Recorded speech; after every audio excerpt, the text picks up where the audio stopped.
Holy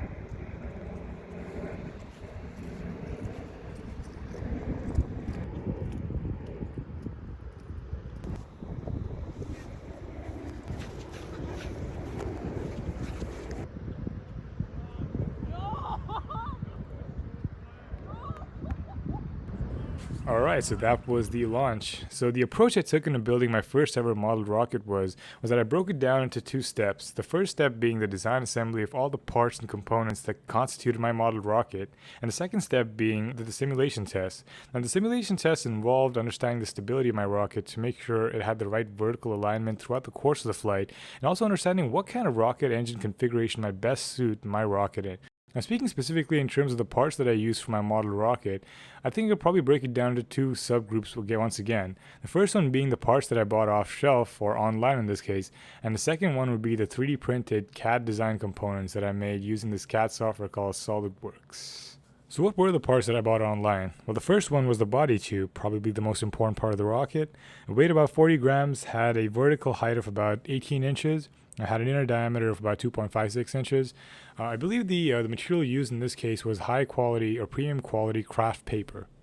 Well, the second one on the list would be the engine of the rocket. Of course, probably the most essential component of the rocket.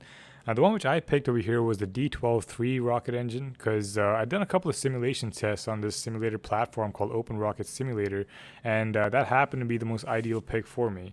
Now, what you see on the screen over here is an engine chart made by Estes Rockets, quite possibly the pioneers of model rocketry. What we see here are different engine types or engine configurations for single stage engines. It ranges from A to E, A being the least powerful to E being the most powerful. What I picked over here was the D12-3. Now the D represents the total impulse, which is about 20 newton seconds.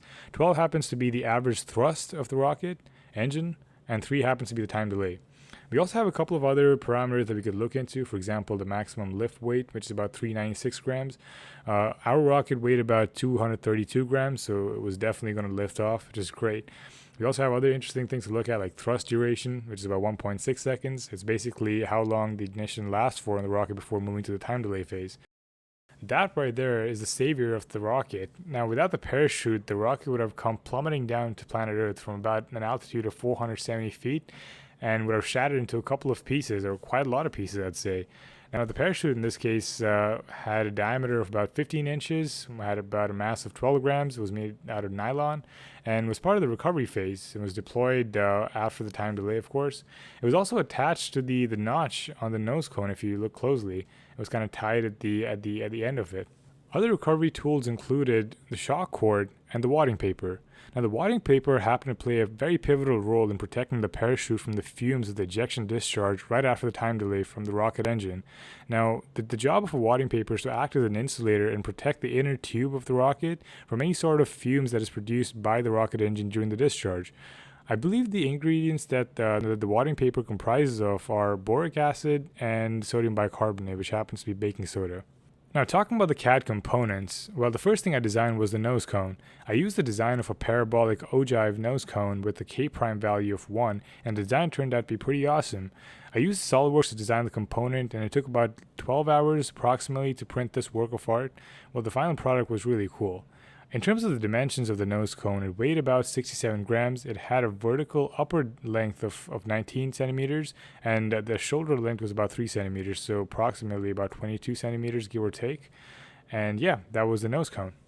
The second part was the engine mount. Now, unlike traditional model rockets that have two center rings and have a cardboard engine mount all glued up together, I thought of making one part that could be easily 3D printed. Now, what you're seeing over here on SolidWorks is the part, as the engine mount right there. And if you notice, it has two holes on either sides of the hollow cylinder. That was used to make it as lightweight as possible and avoid using extra material that wouldn't be needed at all. Now, how do you use it? Simply slide the engine into the hole of the engine mount, place the cap on top of the ejection side of the engine, and glue it on either side to firmly seal the position of the engine. Once that's cured, Place the engine mount at the end of the body tube and glued once again, and wait for it to cure. And there you have it. Oh yeah, I also cut out 4 fin pieces made out of balsa wood, with the tip cord and the root cord being 6 centimeters in length and having a height of 5 centimeters and with a thickness of 1.5 millimeters.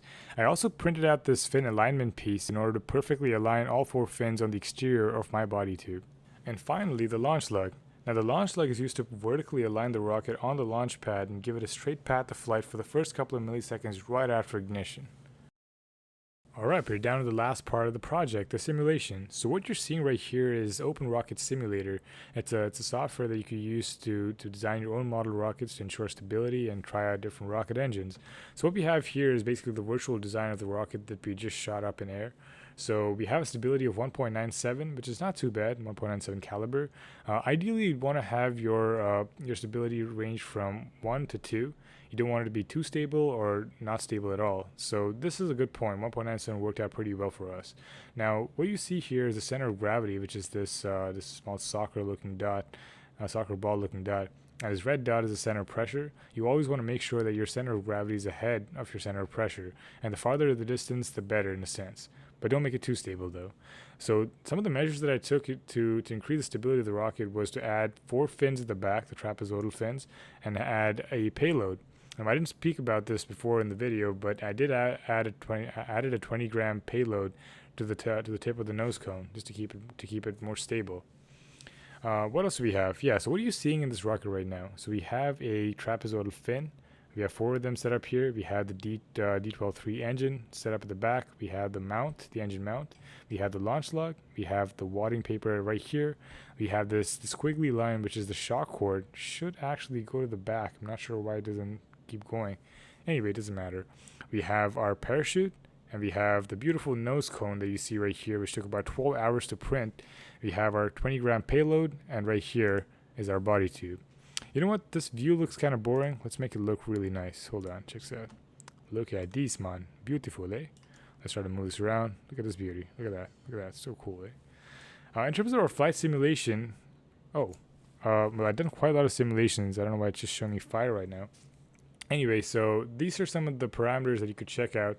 The velocity off-rod, the apogee, 474 feet. That's the maximum vertical height that the rocket would reach. Velocity of deployment, which is the initial velocity. The max velocity, 177 feet per second. Holy, which is quite a lot. Not gonna lie.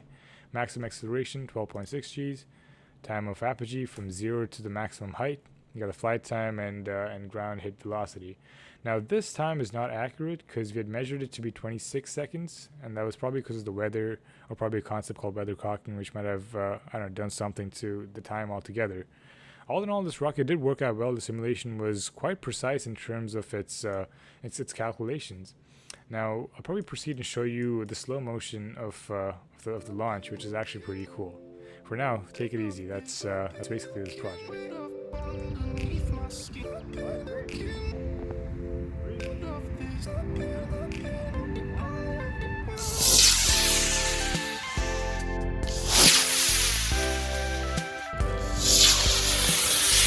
Holy oh shit. I've been looking for a way out of this cage you keep me in. Your hands touch my neck as your breath creeps up underneath my skin. I can't help but to want it. If you are my love, come get it. And I can't fight that grip on my heart. And if love is a drug, I don't want it, because I don't have any self-control. The harder I try to get off it, the more I can see that I need it.